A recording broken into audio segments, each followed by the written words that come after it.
Morning everybody, how are you all doing? Hope you're doing well. As always, we're doing great because we're winning. So, had a few people,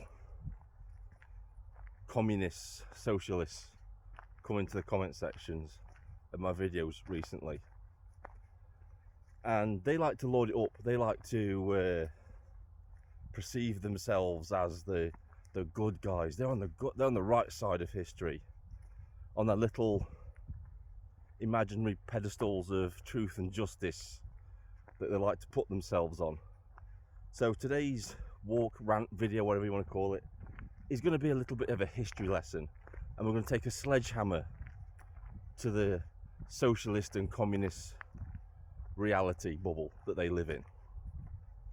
So let's start off right, because they claim to be we're so moral, we're so better than anybody else, because that's how they think of themselves.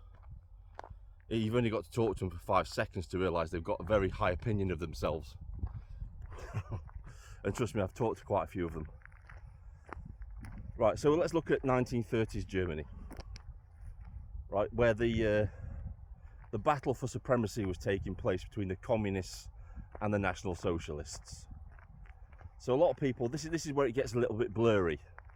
This is where the socialists think that they were fighting this great moral battle against the fascists, against the National Socialists in Germany, when the reality is completely different. It wasn't a battle over morality, of moral ideologies in 1930s Germany regarding National Socialism and communism, or socialism. It was a fight for power. That's what it was. It was a fight for power. They didn't like National Socialists because they feared they would become the dominant force within Germany, and the communists wanted power. See, this is the thing about National Socialism and communism. Their ideologies may differ, but the methods are exactly the same. That's the truth of the matter. Want proof of that? You've only got to look at Soviet Russia. Communist country. Had its own concentration camps, gulags. They ran unhindered for a very long time, killing lots of people, mainly imprisoning political dissidents, undesirables, people that spoke out against the regime. You know, it's an extreme form of cancellation. If you speak out against the communist regime, you go to the gulag. The KGB turns up and disappears you in the middle of the night. And these are the people, the commies, the Antifa types, that proudly walk around our streets displaying the hammer and sickle, the Soviet flag. The flag which was responsible, high estimates would suggest that they're responsible for 100 to 145 million deaths in Russia alone. Low estimates suggest it could be between 50 million to 80 million people slaughtered under that regime. Most of them due to starvation in the bread lines, because of hyperinflation, because socialists and communists are really shit at controlling economies of countries. As we can see right now with Rachel Reeves, she's wrecking the economy. There's an old saying that if you put socialists in charge of a desert, eventually they'll run out of sand, and it's very true. So it wasn't a battle about morality in 1930s Germany. It was a battle, a dominance of power, because both ideologies, both communism and National Socialism, had the same methods with regarding to the population, the people. Anybody that spoke out against them, you were in trouble. As we can see from Soviet Russia, We can see it from North Korea, Cuba. And this is a good litmus test, right? Because the socialists and the communists will make out that it's a utopia. Socialist and communist societies are a utopia. And yet a good litmus test for all of that is to ask them this single question. If they're portraying this as, when they're coming out with their fantasies about communism and socialism being the ultimate form of societal ideology, model, if you want to call it, is to ask them, when the Berlin Wall fell, which side of the wall did the people run to? Was it the east or was it the west?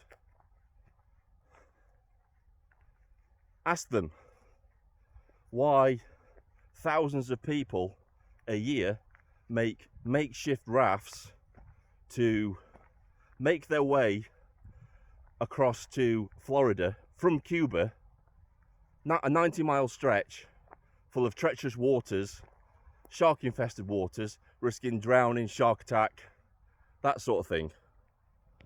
If Cuba is such a utopian society because it's communist, why did people try to flee in their thousands? Why did, when the Berlin Wall fell, why was it that the majority of people fled to the West Germany and nobody fled to Eastern Germany? Why was that? Why was it while the Berlin Wall was still up, were most people trying to jump over the wall from East Germany to West Germany? Why was that? If it's such a utopian society, why did people defect? Why did people try to leave Soviet Russia? Why do people risk their lives trying to leave North Korea on the penalty of death? Why do they do that? Ask yourself a question. If these societies are so utopian and great to live in, why are people always trying to flee from these regimes? Why is that? It's a good question to ask yourself. Now, of course, the communists and the socialists are going to come along like they always do. And they're going to say, well, they just didn't implement communism or socialism properly. Because it's the old saying, isn't it? You know, the definition of insanity is trying the same thing over and over, expecting a different result. It's the definition of insanity. A fitting definition of communism and socialism, because it is insanity. Winston Churchill said himself, capitalism is by no means a perfect system, but it's better than the alternative. The alternative being socialism and communism, because those two ideologies are guaranteed to wreck your society, as we're seeing right now. We're seeing it right now in our own country under socialism. Socialism will do a really good job of wrecking your country slowly. When you take it to its more extreme form of communism, it just does it a whole lot faster. That's the difference between socialism and communism. So, communists and socialists, don't come to my comment sections trying to lord it over people like you're some kind of moral authority, because you're not. Your ideology is responsible for millions of deaths worldwide, the suppression of people worldwide that live under the boot, the authoritarian boot of communism and socialism in countries around the world. So you have no moral high ground. So you can take your hammer and sickle flag and you can shove it right up your arse. This is Vindicator. Sign off.